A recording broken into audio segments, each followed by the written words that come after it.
চুল ঘন কালো করতে পারে এমন একটি তেল। অল্প তেল এবং অল্প উপকরণে চুল হবে ঝলমলে।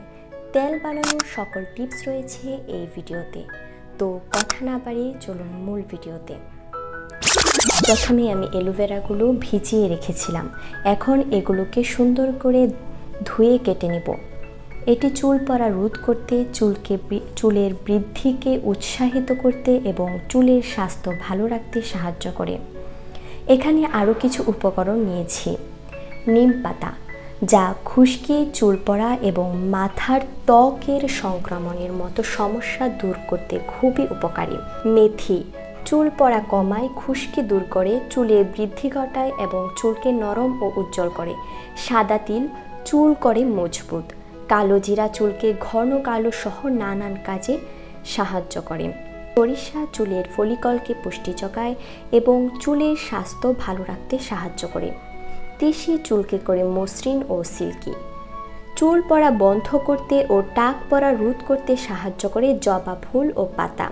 চুলের স্বাস্থ্য ও বৃদ্ধি উন্নতি করতে নয়নতারা ফুল ও ফুলের পাতা ব্যবহার করা যেতে পারে। সজনে পাতা ও ফুল চুলকে মজবুত করে, চুল পড়া কমায়, চুলের বৃদ্ধি ঘটায় এবং ঝলমলে করে তুলতে সাহায্য করে।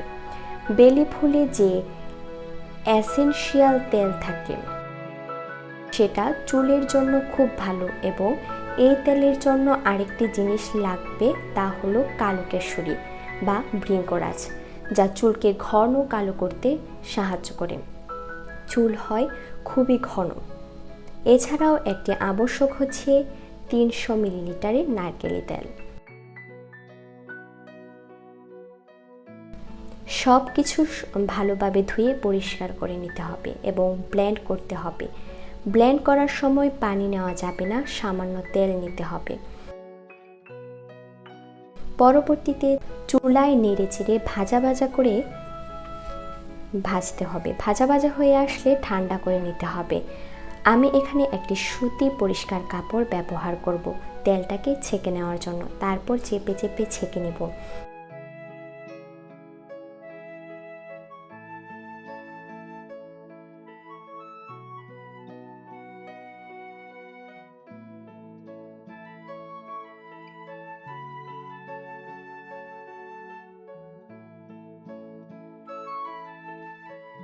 এছাড়াও এখানে আমি আগের আরেকটি ন্যাচারাল তেল, যেটা আমি নিজের হাতে বানিয়েছিলাম, সেটা এখানে ইউজ করেছি। আপনারা চাইলে আগের ভিডিওটা দেখে নিতে পারেন। এবং একটি কাচের বোতলে সব শেষে তেলটা সংরক্ষণ করে নেব।